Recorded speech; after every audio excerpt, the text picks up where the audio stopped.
A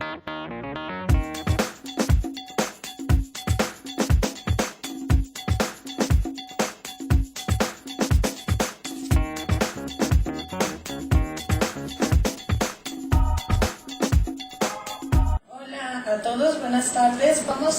Lo que les voy a compartir en este ratito forma parte del tercer capítulo de mi tesis que se titula La precariedad desde la agencia femenina en los espacios carcelarios. Bueno, yo lo que quiero plantear en estos minutos es entender a la escritura como una forma de pedagogía y como un artefacto de la memoria.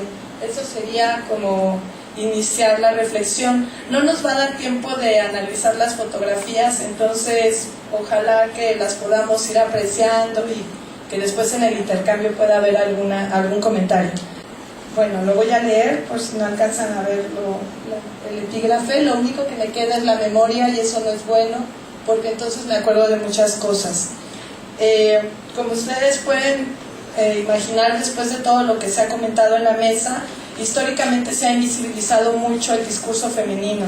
Esa ha sido una de las preocupaciones para mí desde que empecé a estudiar género, el pacto de olvido que hay en las historias femeninas, desde las propias mujeres, pero también institucionalmente, ¿no? Entonces, una de las motivaciones que me llevó a emprender la tesis de grado era justamente tratar de encontrar ese espacio de reconocimiento de la voz femenina y sobre todo de una voz femenina particular, que es la voz en falta, la voz que está en sanción y está doblemente estigmatizada. Como van a poder ver, estos serían como los núcleos temáticos de mi investigación y que son temas que me preocupan constantemente. Primero, la noción de encierro, porque bueno, hay muchas formas de confinar a las mujeres y bueno, en este caso es material, ¿no? Es un encierro físico y qué implicaciones ha tenido en la subjetividad de las mujeres. Creo que es algo muy importante para avanzar en este tipo de estudios. Lo siguiente sería la criminalidad, o sea, cómo se entiende o cómo estamos entendiendo la transgresión femenina. Y ya Clementina nos adelantaba un poco, bueno, nos dio un panorama muy bonito y muy claro acerca de qué es lo que está sucediendo con la criminalización femenina y cómo se están dando realmente estas alteraciones en el proceso de industria del narcotráfico y cómo eso ha incidido profundamente en las formas de criminalización. Muchas de las mujeres transportan droga, como ya mencionaban. Y bueno, creo que otro de los temas son las subjetividades, la agencia femenina, las narrativas y las memorias, de las cuales voy a hablar un poquito más adelante, y que se articulan en un concepto que hemos estado trabajando en los seminarios del PUEG, que es el de intervención pedagógica, que puede tener varios niveles, ya sea social y cultural, con la idea justamente de que haya un conjunto de estrategias, de tácticas, de acciones concretas que incidan en la mejora de las condiciones de vida de las mujeres que están en prisión, pero que también les puedan proveer de una perspectiva diferente respecto a su propia historia de vida, que como ya hemos estado platicando, está cargada de antecedentes de violencia intrafamiliar muy profundamente. Aproximadamente el 87% de las mujeres en las prisiones, no solo en México, sino en toda Latinoamérica, tienen esta problemática de historia de violencia. Me hice algunas preguntas, espero que, más bien son como para detonar la reflexión y que ojalá nos motiven a todos para ir buscando como alternativas, soluciones, propuestas. Yo creo que principalmente visibilizar el problema. Entonces, yo quise entender y explorar qué tipo de espacio es la cárcel para las mujeres. Luego, ¿por qué la escritura es una forma de pedagogía para ellas y para muchas de nosotras, ¿no? En el escribir, ¿qué encontramos? ¿Qué se potencia? ¿Qué se abre? ¿Qué se repara?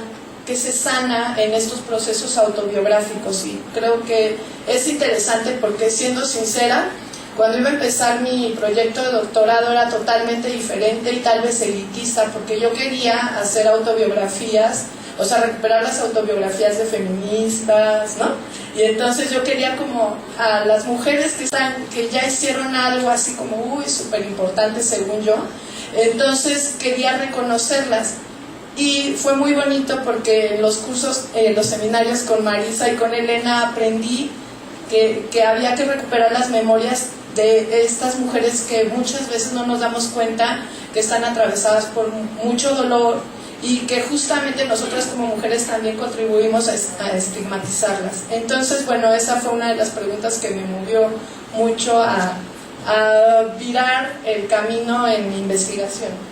Bueno, ¿acaso la escritura es un artefacto de la memoria?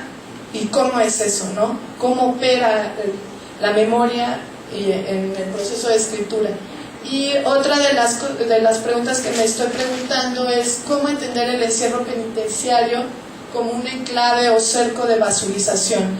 Y esto a partir de muchas cosas que hemos estado también revisando teóricamente, que tienen que ver con que los enclaves son espacios sitiados o espacios que se pueden entender desde el punto de vista de la geografía cultural o de los estudios culturales también, como estos espacios donde están dentro de una población general, pero que no pertenecen a, y de pronto este estigma de las mujeres que les hablaba, bueno, se está concentrando en una visión que a veces socialmente y coloquialmente tiende a denostarlas y a devaluarlas, ¿no?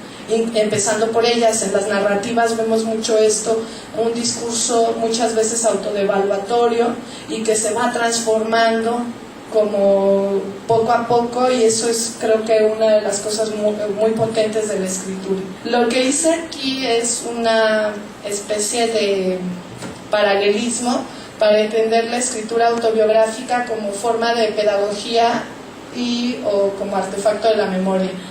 Entonces, bueno, creo que es bueno pensar que la pedagogía como una forma en la que gestionamos nuestros valores, en la que nosotros interpelamos al pasado y al presente en una dimensión política y ética, en ese modo de entender la vida y de transformar la vida. O sea, creo que ahí es como la importancia de entender la pedagogía en un sentido muy amplio y llevarla, y sobre todo en un sentido muy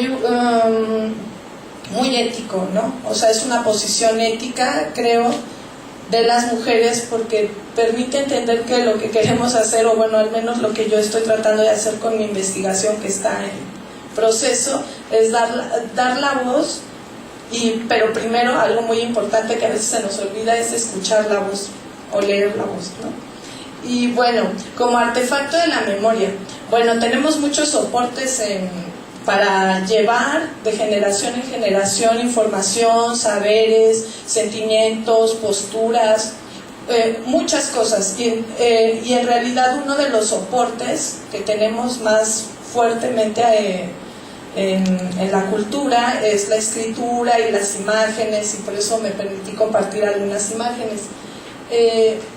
Y pienso que en realidad lo que yo estoy planteando como un artefacto de la memoria es entender que las palabras repercuten y que van haciendo eco en las demás personas, y bueno, y así se van construyendo en realidad, o se van encarnando en memorias familiares, colectivas, individuales e históricas. Y bueno, ahí la frase es: el mundo se me abría en el lugar más inesperado para mí, la cárcel. Y bueno, esta es una de los fragmentos que les traje para compartir qué es lo que ellas están escribiendo, ¿no? Entonces, a pesar de es una pedagogía paradójica, lo discutía con Marisa un poco, esta cuestión de buscar en un espacio muy restrictivo cómo hay intersticios o pequeños lugares para la libertad, para hacer cosas que hagan sentir a las mujeres valiosas, útiles, o sea, agradecidas, y como con una perspectiva diferente, como ya decía Clementina. Justamente esta persona que tomaba los talleres, que no ha estudiado y que de pronto se ha dedicado al hogar toda la vida y llega a este espacio y encuentra una serie de posibilidades para crecer, para desarrollarse, y que realmente le permite cambiar su enfoque, es una de las cosas que a mí me parecen como más valiosas. En esta parte yo quería hacer como una reflexión a la primera pregunta que me hacía: ¿qué es el espacio carcelario, no? ¿O en qué consiste? Y bueno, según muchos estudios es una zona, y es muy fuerte, es una zona de discriminación, de opresión, que ha implicado esta doble estigmatización. Por un lado, pues que se ha violentado el rol tradicional que se le asignaba a la mujer, pero por otro lado también pues se ha violentado un sistema. Entonces, bueno, ahí está como el doble estigma que se está planteando por muchos autores.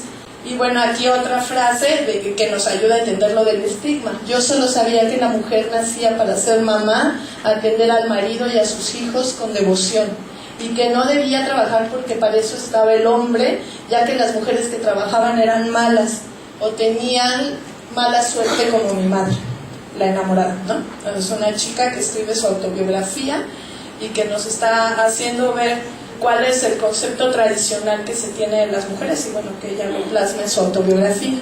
Hasta arriba dice: llevo más de 3 años encerrada en este lugar de muros lavados por el llanto e improperios. Elena. Y bueno, hay una diversidad de subjetividades plasmadas, es difícil hacer el análisis del discurso, pues hay muchos nodos para analizar, ¿no? Realmente es complicado, y además cada historia tiene, como ustedes imaginarán, un matiz distinto. Y bueno, pues solo les puse algunos puntos de lo del perfil de la transgresión, que pues realmente, como ya lo han dicho, solo quiero decir que hay más de 500,000 de mujeres y niñas en instituciones penales en todo el mundo, pues lo cual es un dato fuerte, ¿no? Me parece que es muchísimo. Según la ONU, las reglas de Bangkok salieron en el 2010 como para dignificar la vida de las reclusas al interior de estos recintos penales, pero no han tenido la acogida necesaria, el impacto que se quisiera. Y bueno, ¿cuál es el perfil? Ya lo hemos platicado, pero nuevamente solo para reforzar: es mujeres sin educación, pobres, no calificadas en general, madres solteras, que tienen, a veces pertenecen, muchas en diferentes latitudes pertenecen a minorías étnicas, y el 87%, como les decía, tienen historias de violencia previas, muy fuertes. Bueno, aquí esta es otra parte del perfil. ¿Qué es lo que hay en América Latina? Pues largas condenas, incremento en el porcentaje de las detenidas, pero además que su estatus no queda como para auto de formal prisión, digamos, sino que están en detención preventiva muchas. Hay muchos trastornos psicológicos. Las actividades formativas y recreativas todavía no alcanzan a ser suficientes a pesar de los esfuerzos tan loables como nos acaban de comentar, y hay muy poca capacitación del personal. Entonces sería bueno, yo creo que también que nosotros, no sé, los que podamos y tengamos oportunidad, prestar nuestras manos, ¿no? Porque yo creo que ahí hay un nicho que necesita ser atendido, y que habemos muchas personas que tal vez con un poco de voluntad, a lo mejor no hay los recursos, como bien decía Alejandra, pero podemos implementar formas de apoyar. Estoy centrada en mi investigación en darle un énfasis al lugar, pero más allá de la interpretación de este es un espacio de encierro y ya, sino como las teorías de las subjetividades lo plantean, es como un poquito al revés, mirar cómo ellas construyen el espacio y no decirles, mira, este es tu espacio y está restringido y es horrible, ¿no? Sino como al revés, ver ellas qué están escribiendo y diciendo y diseñando de su propio espacio, de su propio encierro, ¿no? Bueno, y eso se le llama el giro espacial, y es una aproximación que se está trabajando mucho, sobre todo en Alemania y en Europa. Aquí, bueno, básicamente, es como para complementar la idea, el espacio carcelario en realidad es entendido como un espacio de excepción, de exclusión, donde hay precariedad. Y bueno, ¿cómo le podemos hacer para analizarlo? Yo he pensado, en mi tesis lo que estoy tratando de articular es el eje género, escritura e intervención pedagógica.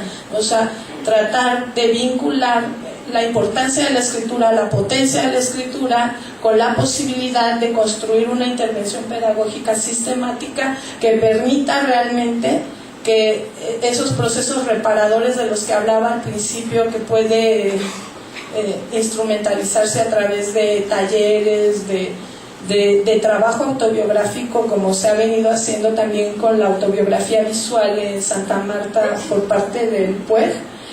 O sea, ese tipo de cosas pueda contribuir a que las mujeres desarrollen y encuentren como un sentido o un cauce diferente de sus vidas. Esta es una última frase para reflexionar todos, ¿no? Tuve que pisar el fango para reaccionar. Mordí el polvo de la insensatez. Saboreé el cáliz amargo de la soledad y el encierro. Vivo en una cárcel, pero mis ideas vuelan y se comprometen. Si antes no sabía qué quería para mi vida, hoy sé lo que quiero y lo que no. Y cuando estoy triste, me refugio en mí para crear mis letras y le susurro a la luna mis sueños y anhelos. La enamorada. Entonces, bueno, esta es como parte de una autobiografía y les agradezco su atención.